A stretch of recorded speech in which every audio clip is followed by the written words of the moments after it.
جب آپ نے بھی تو اپنی نظر سے دور ہی کرنا ہے نا اس کو, تو وہیں بھی نظر سے بھلے دور رہا آپ دفن کر دیں. میرے والد صاحب جدہ شریف میں وفات ہوئی تھی, وہیں دفن ہے, میں نے قبر نہیں دیکھی, ایصال ثواب کرتا ہوں. تو ثواب کے لیے قبر پر جائیں تو ہی ثواب پہنچے, یہ شرط تو نہیں ہے, ایصال ثواب تو ہو سکتا ہے. مہربانی کر کے اپنے میت پر رحم کریں. بڑے بوڑھوں سے خاص کر میری درخواست ہے کہ اس طرح کی بے جا ڈیمانڈ نہ کریں, مطالبے نہ کریں کہ اس کو لاؤ آخری دیدار کریں گے. زندگی بھر تو دیدار کیا ہے, یا نوٹ کمانے کے لیے اس کو برسوں سے تو اپنے دیدار سے محروم کیا, اور اب آپ کو دیدار کرنا ہے. اب تو چہرہ بھی بیچارے کا پتہ نہیں کیسا رہا ہوگا موت کے صدمے سے, وہ دیدار کرنے والا ہے بھی کہ نہیں ہے. بعض اوقات دیدار نہیں کیا جاتا, منع کر دیا جاتا ہے, تو چہرہ ایسا ہو جاتا ہے. تو اس لیے رحم کھائیں اور جہاں جو ہے اس کو دفن کریں. کہ سنت یہی ہے کہ تاخیر نہ کی جائے, تو اس سنت پر عمل کرنا چاہیے. سنت میں عظمت ہے. صلو علی الحبیب صلی اللہ علی محمد. نہ گیدرنگ کے لیے انتظار کریں, نہ رشتہ داروں کے لیے انتظار کریں کہ یہاں انتقال ہوا فلاں ملک سے, وہ اس کا بیٹا آ رہا ہے تو باپ آ رہا ہے تو بھائی آ رہا ہے, وہ کماتا زیادہ ہے, ویلیو ہے اس کی کچھ بھی ہے. سنت سے کسی کی بڑھ کر ویلیو نہیں ہے. میرے آقا کی سنت سب پر فائق, سب پر حاوی ہے. سنت پر عمل کرنا ہے, اس کو بھی سمجھا دیا جائے. انشاءاللہ اس طرح کریں گے تو آپ کو اجر و ثواب ملے گا. صلو علی الحبیب صلی اللہ علی محمد.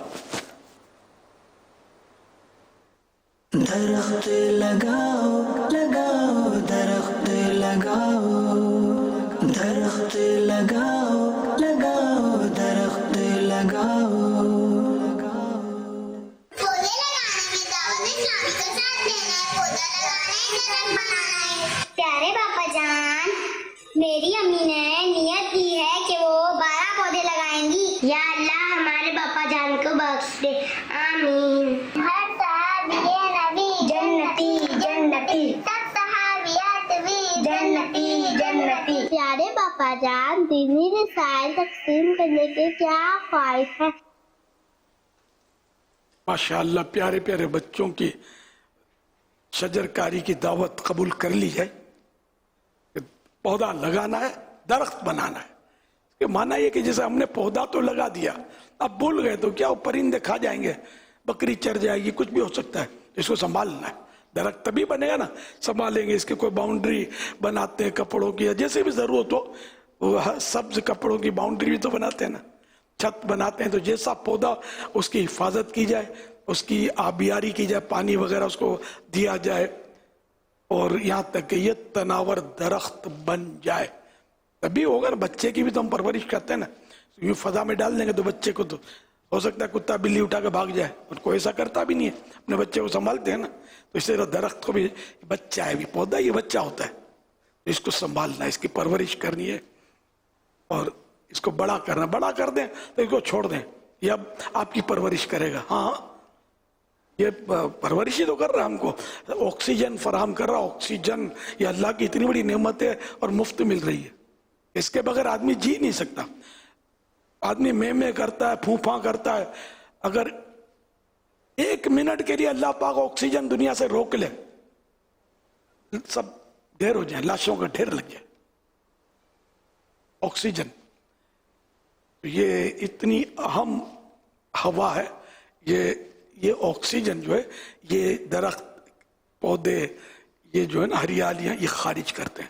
ہم جو کاربن ڈائی آکسائڈ اپنے سانس میں نکالتے ہیں, ہر جگہ اگر کاربن ڈائی آکسائڈ ہی بھر جائے تب بھی بندہ مر جائے. یہ گندی ہے, یہ استعمال شدہ ہے. یہ ہوا جو ہے جیسے کھانا کھانے کے بعد جب ہضم ہو جاتا ہے تو اب پھر وہ کھانا جو کسی کام کا نہیں ہوتا, اس کو آدمی دیکھنا بھی پسند نہیں کرتا. تو اسی طرح جو ہوا ہم نے کھا لی, استعمال کر دی, اب جو نکالی تو یہ بھی کسی کام کی ہمارے نہیں ہے. یہ جان سے مار دے گی اگر یہی رہ جائے تو. تو یہ درخت کتنی بڑی نعمت ہے اللہ پاک کی, اور کتنا ہم پر احسان ہے کہ یہ درخت ہماری کاربن ڈائی آکسائڈ لیتا ہے اور آکسیجن ہم کو تحفے میں دیتا ہے. یہ درخت تو ایسا ہے کہ اس کو تو چوم کر گلے میں پہن لینا چاہیے. پہننا نہیں, میں مبالغہ کر رہا ہوں. اتنا پیارا اور اتنا مفید ترین ہے درخت اور پودا. تو اس لیے پودا لگانا ہے، درخت بنانا ہے اس کو، ٹھیک ہے؟ انشاءاللہ سب خوب پودے لگائیں. 1 اگست آ رہی ہے، 1 اگست سے دعوت اسلامی کا شعبہ FGRF اس کی مطلب شجر کاری کی مہم کا آغاز کر رہا ہے. آغاز تو ابھی جاری ہے سمجھو، لیکن ایک مین آغاز اس کا 1 اگست سے ہے. صلو علی الحبیب صلی اللہ علیہ محمد. آج الحمدللہ ہماری ڈسٹرکٹ ساؤتھ کراچی سٹی کے اسلامی بھائیوں کی حاضری ہوئی ہے ماشاءاللہ. اور اگرچہ ان کے آج مدنی قافلوں کی بھی بڑی تحریک چلی ہوئی تھی 12 دن اور 1 ماہ کی، لیکن یہ ماشاءاللہ ہمارے مختلف علاقوں سے، جس میں گارڈن ہے، رنچو لائن ہے، صدر ہے، کلفٹن ڈیفینس، اور اس طرح سے یہ عثمان آباد، لیاری، کھارادر، سب اس میں شامل ہے. آج یہاں سے کثیر تعداد میں اسلام میں موجود ہے. جامعۃ المدینہ عبداللہ شاہ غازی کلفٹن، فیضان جامعۃ المدینہ فیضان اہل بیت لیاری، فیضان بخاری موسیٰ لین، مزمل مسجد عثمان آباد، فیضان نور مصطفیٰ آگرہ تاج، رحمت مسجد بھیم پورہ، اور اسی طرح مدارس المدینہ کے بھی مختلف کورسز کے اور مدارس کے طلباء سرپرست بھی ماشاءاللہ ایک بڑی تعداد میں سبحان اللہ مذاکرے میں. ماشاءاللہ. میرا امیر اہل سنت کی خدمت میں ایک سوال عرض ہے کہ ایک وکیل پر اس کے کلائنٹ کے کیا حقوق ہیں؟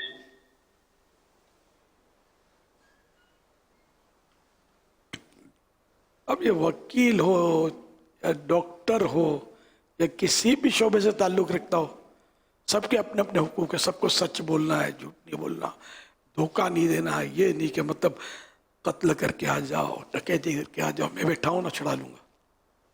یہ ایسا وکیل ہو رہا ہے، سب کچھ ہو رہا ہے. وکیل زیادہ سمجھتے ہیں میری اس لینگویج کو، زیادہ بولنے سے میں بھی ڈرتا ہوں یہ پھر کہیں احتجاج نہ کر دیں. تو 100% شریعت کے مطابق سب کو چلنا ہے اور کسی پر ظلم نہیں کرنا. اگر واقعی اگلا قاتل ہے تو پھر اس کی وکالت کرنی نہیں ہے بچانے کے لیے، کیونکہ وہ جھوٹ تو بولنا پڑے گا نہیں قاتل نہیں ہے، ثابت کرنا پڑے گا. جبکہ آپ کو پرائیویٹلی پتہ ہے، وہ کہہ چکا ہے کہ بندہ مار دیا، تم بچا لو جتنے ویسے لینے. تو آپ نے بولا بیٹا بے فکر ہو جا، میں ہوں نا، تو بچا بھی لیتے ہیں الٹی سیدھی دلیلوں سے. لیکن اللہ کے قہر و غضب سے نہ وہ قاتل بچے گا نہ یہ بچانے والا وکیل بچے گا. یہ ذہن میں رہے، اللہ دیکھ رہا ہے. تو جو بھی کرنا ہے عین شریعت کے مطابق، اللہ اور رسول کے احکام کے مطابق کرنا ہے. بال برابر بھی پیچھے ہٹے، آگے بڑھے، دائیں بائیں کہیں بھی گئے تو پکڑے جائیں گے. اللہ پاک سب دیکھ رہا ہے، اس کے حکم سے اس کے فرشتے لکھ رہے ہیں. اور اس لیے نہیں لکھ رہے کہ اللہ کو وہ تھوڑا یاد رہ جائے گا، نہیں، سب پتہ ہے. لکھنے سے پہلے پتہ ہے اور ہمیشہ سے پتہ ہے. کب سے پتہ ہے اس کا کوئی سرا ہی نہیں ہے، نہ آئندہ کے لیے کوئی سرا ہے، بس ہمیشہ پتہ ہے. ایک لمحے کے کروڑوں میں حصے کے لیے بھی اللہ پاک سے کوئی چیز جو ہے نا وہ پوشیدہ نہیں رہتی. ہر وقت ہر شے، ہر معاملہ اللہ جانتا ہے. اللہ پست سے پست آواز، دھیمی سے دھیمی آواز اللہ پاک سنتا ہے. کیڑی چلتی ہے نا، قدم اٹھاتی ہے، جیسے مثال ہم نہیں سنتے نا اس کے قدموں کی چاپ ہے اس کی بھی، ہم نہیں سنتے، اللہ سنتا ہے. اور وہ کانوں کے بغیر سنتا ہے، آنکھوں کے بغیر دیکھتا ہے. نہ کان کا محتاج نہ آنکھوں کا محتاج، اللہ ہے. اس لیے وکیل ہو یا کوئی بھی ہو، سب کو اپنے تاجر ہے تو گاہک کے ساتھ، وکیل ہے اس کے کلیمنٹ کے ساتھ، ڈاکٹر ہے تو اس کو اپنے پیشنٹ کے ساتھ، یا جو بھی مطلب سب کے ساتھ شریعت کے مطابق ہی چلنا ہے. آپ ہمارا یہ جو وکلاء برادری ہے ماشاءاللہ دعوت اسلامی سے بھی ایک سے ایک محبت کرنے والے ہیں. اللہ کا شکر ہے. آپ سے بھی بے حد محبت کرنے والے ہمیں ملتے ہیں. کیا انہیں آپ یہ مشورہ دیں گے کہ جب یہ کلائنٹ کا کوئی کیس لیتے ہیں تو سم ٹائم ان کو نہیں پتہ ہوتا کہ ہمارا کلائنٹ غلط ہے یا مجرم ہے یا خود یہی یہ مطلب کہ کرمنل ایکٹیویٹیز کر کر آیا، مگر تھوڑے ٹائم میں اس کو پتہ چل جاتا ہے کہ یار میرا کلائنٹ جو ہے یہ خود ہی مطلب کہ وہ اپنے کلائنٹ سے معذرت کر لے وکیل کہ یار میں تو سیدھی بات ہے کہ آپ کو انصاف دلانے کے لیے ہی میں نے کوشش کی تھی، لیکن یار آپ خود ہی میرے سامنے ہی آپ قصوروار ہو، غلطی پہ ہو. تو ایسا وکیل اگر اس طرح اپنے کلائنٹ سے معذرت کر لے، کیونکہ وہاں جو کلائنٹ سے وہ معذرت کر رہا ہے نا، گویا کہ یہ یوں سمجھیے کہ بہت بڑی فیس اپنے ہاتھ سے چھوڑ رہا ہے. ہو سکتا ہے کہ وہ پتہ چلنے پر کلائنٹ شاید اس کی فیس بڑھا بھی دے کہ یار میں آپ کو ڈبل پیسے دے دوں گا یار، مگر میرے کو نکالو آپ اس سے نا. لیکن اگر ایسا وکیل ایسے کلائنٹ کو معذرت کر لیتا ہے کہ نہیں یار میں نہیں کر سکتا کیونکہ میرے سامنے ہے کہ آپ کا تو میں کیس لڑوں گا تو میں خود گناہ گار ہو جاؤں گا کہ آپ مجرم اور آپ نے ظلم کیا وغیرہ جو بھی ہے، تو کہ ایسے وکیل کو آپ کہہ سکتے ہیں کہ اس کو یہ کام کرنے کا یا اس کو معذرت کرنے کا اس کو ڈھیروں ڈھیر ثواب ملے گا اور اللہ پاک اس پر رزق حلال میں اور اس کے کشادگی عطا فرما دے گا. بے شک اس میں ایسا ہے کہ وکیل کو تو پتہ ہونا ضروری ہے. جیسے ڈاکٹر ہے نا، اس کو پتہ ہوگا کہ فلاں مرض ہے، جبھی تو اس کے مطابق وہ دوا دے گا اس کو. تو وکیل کو جب پتہ ہوگا کہ فلاں اس نے کام کیا ہے، اب وہ کھانچے ڈھونڈے گا نا کہ اس کو کس طرح سے میں نکالوں، تو میں سمجھ سکا ہوں. اب قاضی شورے رحمۃ اللہ تعالیٰ علیہ کی ایک حکایت یاد آ گئی. رحمۃ اللہ علیہ. قاضی شورے رحمۃ اللہ تعالیٰ علیہ کے پاس ان کے صاحبزادے بیٹے آئے اور کہا کہ ابا جان ایک بات آپ سے کرنی ہے. اب بولو بیٹا. مطلب میں آپ کو ایک بات بتاتا ہوں، اگر آپ کو لگے کہ میری فیور میں چیز جا رہی ہے تو آپ مطلب کہ مجھے کہہ دینا تو میں پھر مقدمہ آپ کی عدالت میں لے آؤں گا. تو کہا بیٹا بولیں. تو انہوں نے بتایا کہ میری فلاں سے یہ سارا معاملہ ہوا ہے، اب آپ کیا فرماتے ہیں؟ کہا بیٹا کل ہی کیس لے آؤ. بیٹا کل کیس لے گیا، دونوں فریقین جمع ہو گئے اور جب دونوں طرف کی سنی تو قاضی شورے علیہ رحمہ نے جو فیصلہ تھا وہ اپنے بیٹے کے خلاف سنا دیا. اور بیٹا ہکا بکا رہ گئے. بیٹے نے کہا ابا جان میں نے تو کل ہی آپ کو کہا تھا کہ آپ یوں، تو قاضی شورے علیہ رحمٰ نے فرمایا بیٹا مجھے تو کل ہی پتہ چل گیا تھا کہ غلطی آپ کی ہے، اب مجھے تو صرف انصاف کے تقاضے پورے کرنے تھے، عدل کے تقاضے پورے کرنے تھے. ماشاء اللہ. کیونکہ اگر انصاف نہیں کرتا نا تو اگلے پر تو ظلم ہو جائے گا نا، وہ جو ہے اس پر کارروائی ہوگی. تو یہ وکیل کو پتہ تو ہوتا ہی ہوگا، وکیل کو دھوکہ دے گا نہیں ورنہ اس کا کیس چلے گا ظاہر ہے. اس لیے وہ ہے پھر رشوت قدم قدم پر، اس میں ہے تو مسائل بہت مسائل ہیں. میں بعض وکیلوں سے ملا ہوں، حضور ہیں دعوت اسلامی کی، میں یوں کہہ سکتا ہوں کہ دعوت اسلامی کے دینی ماحول کی برکت اس کو کہوں گا کہ ایسے وکیلوں سے ملا ہوں جو دعوت اسلامی کے دینی ماحول کے قریب آئیں اور ان کی سوچوں میں اور ان کے مزاج میں بہت مثبت تبدیلی دیکھی ہے الحمدللہ. جی مدنی چینل کے ناظرین، ہم آپ کو اسکرین پر ایک لفظ دکھائیں گے اور پھر انشاءاللہ الکریم امیر اہل سنت سے اس کے متعلق کچھ مدنی پھول حاصل کریں گے. جی دکھائیں.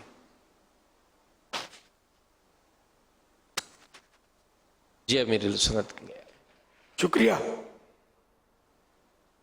ماشاء اللہ. شکریہ آپ کا سلطان مدینے والے، مجھے ساسی بھی ہے مہمان مدینے والے. سرکار نے احسان کیا، قدموں میں بلایا، شکریہ. تو جو بھی احسان کرے اس کا شکریہ تو ادا کرنا چاہیے. اور شکریہ ادا کرنا، شکر کرنا، نعمتوں کی حفاظت، بقا یعنی اس کے باقی رہنے اور اضافے میں بڑھوتری کا ذریعہ ہے.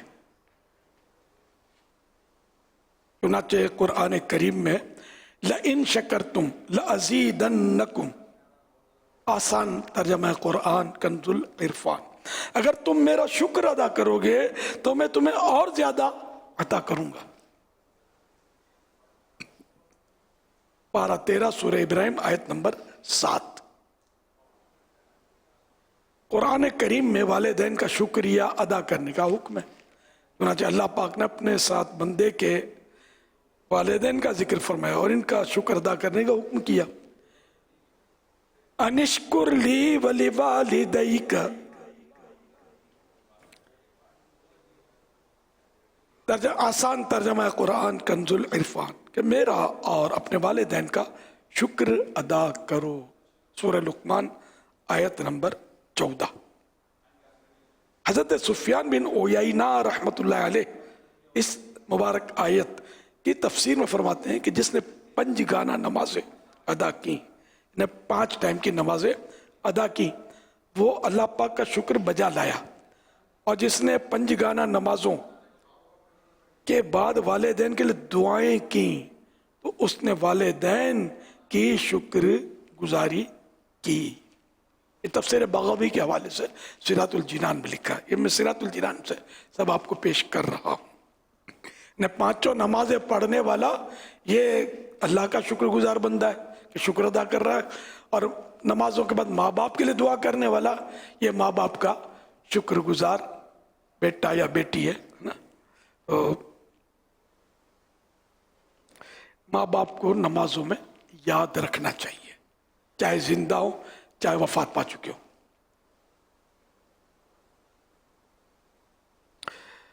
لوگوں کا شکریہ ادا کرنا شریعت کو بھی پسند ہے.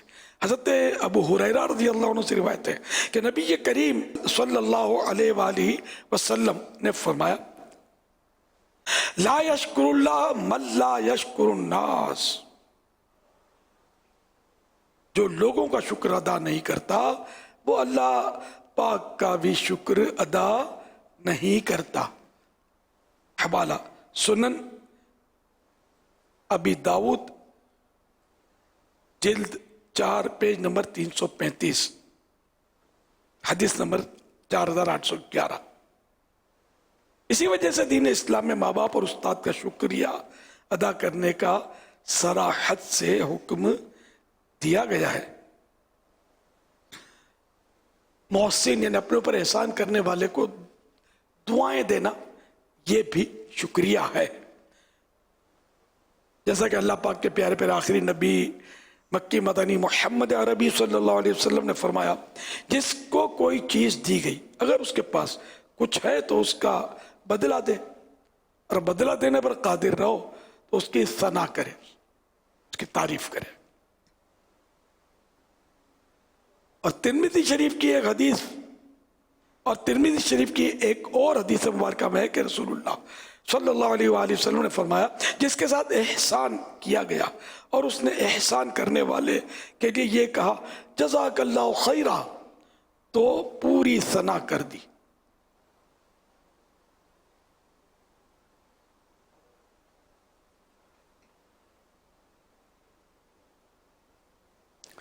بخاری شریف کی حدیث مبارکہ میں ہے کہ سرکار نامدار صلی اللہ علیہ وآلہ وسلم فرماتے ہیں کہ میں نے دیکھا کہ اکثر دوزخی عورتیں ہیں. عرض کی کیوں یا رسول اللہ صلی اللہ علیہ وآلہ وسلم؟ فرمایا کہ کفر کرتی ہیں. عرض کی گئی اللہ پاک کے ساتھ کفر کرتی ہیں؟ فرمایا شوہر کے ساتھ. فرمایا شوہر کی ناشکری کرتی ہیں اور احسان کا کفران کرتی ہیں. ناشکری کفران کے معنی ناشکری کرتی ہیں.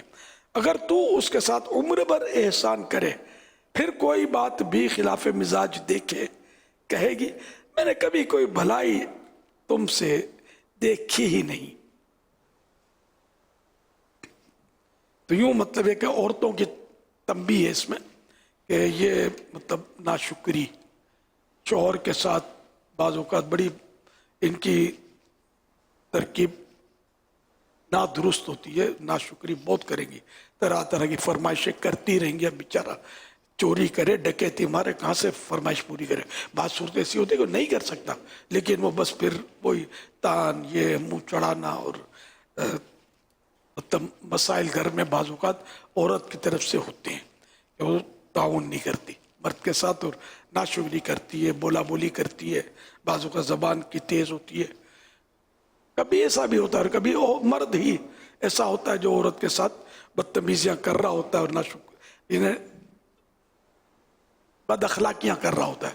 تو دونوں طرف سے وہ کہ عورت کو چاہیے کہ اپنے شوہر کی شکر گزاری کرے اور مرد کو چاہیے کہ اس پر شفقت کرے، انصاف کرے. سب کو مطلب اللہ اور رسول کے احکام کے مطابق زندگی گزارنی چاہیے، ورنہ یہ 4 دن تو جو تو دنیا کے گزر جائیں گے، مرنے کے بعد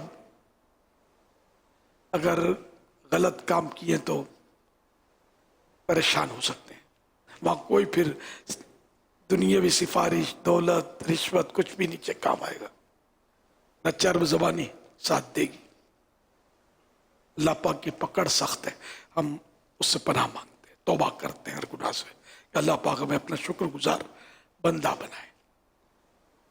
آمین بجاہ خاتم النبیین صلی اللہ علیہ وآلہ وسلم. تو شکر ہم اردو میں بولتے ہیں، انگلش میں تھینکس بولتے ہیں، تھینک یو بولتے ہیں. تو کسی کو کہہ دیا شکریہ تو یہ بھی ایک شکر ادا کرنے کی صورت ہے. تھینک یو بول دیا تب بھی صحیح ہے، شکریہ ادا ہو گیا. گجراتی میں کہتے ہیں آبھار، یہ بھی شکریہ ہے. سندھی میں کیا بولتے ہیں؟ سندھی میں بھی کچھ شاید بولتے ہوں گے. تو اس طرح جو بھی کسی زبان میں بھی اگر شکر ادا کرتے ہیں تو شکر ادا اگر بندے کو کیا نا، کسی نے کوئی احسان کیا، گفٹ دیا تو اس کو کہہ دیا شکریہ، تھینک یو ویری مچ، بہت شکریہ، تو یہ بھی چل جائے گا.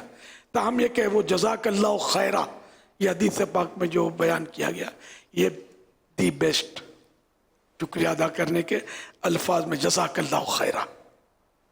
یہ بچوں کو بھی سکھایا جائے، بچے بھی تھینک یو یہ بولتے ہیں، اس کو جزاک اللہ خیرہ سکھانا چاہیے. جزاک اللہ تو ہمارے یہاں بولا جاتا ہے، خیرہ کم بولتے ہیں. جزاک اللہ خیرہ.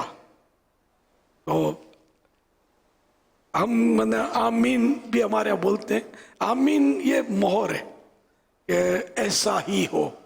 اب جس نے جزاک اللہ خیرہ کہا، ہم نے کہا آمین، درست ہے، ایسا ہی ہو. لیکن مجھے ایک عرب مبلغ ہیں اپنے، انہوں نے مطلب یہ بات بتائی تھی کہ کسی کو بتائی، موجود وہ بھی تھے، بولا کہ یہ آمین کیوں کہتے ہیں جزاک اللہ خیر. ہم لوگ عرب لوگ تو وَإِيَّاكُمْ بولتے ہیں. تو میری بھی سمجھ میں آیا، ٹھیک ہے، مجھے تو پتہ ہی نہیں تھا نا. تو یہ وَإِيَّاكُمْ، تو جزاک اللہ خیرہ، تو ہم نے کہا وَإِيَّاكُمْ، اور تم کو بھی اللہ تعالیٰ بہتر بدلہ دے. تو یہ مطلب ایک اس کو اچھا لگے گا نا کہ تم نے جب مجھے دعا دی جزاک اللہ، تو ایک دعا اس کا ثواب تو ملے گا، تو اللہ اس دعا کا تمہیں بہتر بدلہ دے. اس لیے ہمارے یہاں آمین، اللہم آمین وَإِيَّاكُمْ، آمین وَإِيَّاكُمْ، یہ بھی بعض صاحب کہتے ہیں، جو درست ہے. مطلب یہ کہ ایک اچھی چیز ہے. اگرچہ احادیث میں یہ نہ آمین کا پڑھا ہے نہ وَإِيَّاكُمْ کا پڑھا ہے میں نے، لیکن جو مسلمانوں میں اچھے الفاظ رائج ہوں تو کیا حرج ہے اس میں. تھینک یو کہاں لکھا ہے حدیث میں؟ سارے تو تھینک یو آج کل تو تقریباً تھینک یو بول رہے ہیں، تو نو پرابلم، بری بات تو نہیں ہے. ویلکم بولتے ہیں نا، ویلکم ایک حدیث میں لکھا ہے، ہم کر ہی رہے نا. مرحبا یا مصطفیٰ، اس میں کیوں جھٹکا لگتا ہے؟ حدیث میں نہیں لکھا ہے. تو نہیں بھی لکھا ہے تو تھینک یو ہٹاؤ، تھینک یو ہٹاؤ، ویلکم ہٹاؤ، پھر بھی ہم مرحبا نہیں ہٹائیں گے. مرحبا یا مصطفیٰ کے گیت گاتے جائیں گے انشاءاللہ. صلو علی الحبیب صلی اللہ علی محمد.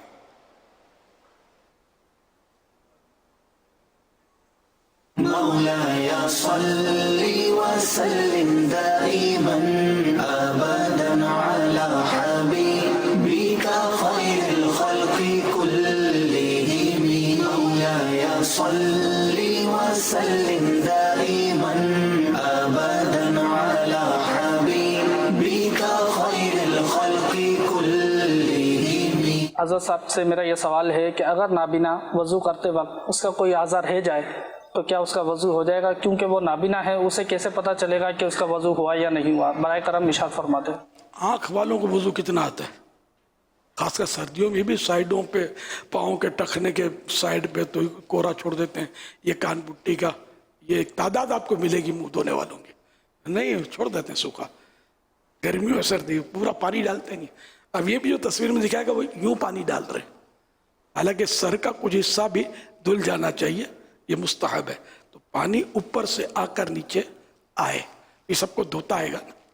اچھا، اور ہاتھ دھونے میں بھی آدھے بازو تک دھونا یہ مستحب ہے. تو اس طرح مطلب لائے پانی کہ یہ آدھے بازو سے یہ سب دھلے.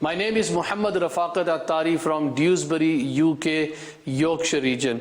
My question to Amir Ahl Sunnat is, when we have children at home, can we have mock fights, mock wrestling matches at home so that it will increase their spirit, their himmat, their courage and their strength as well?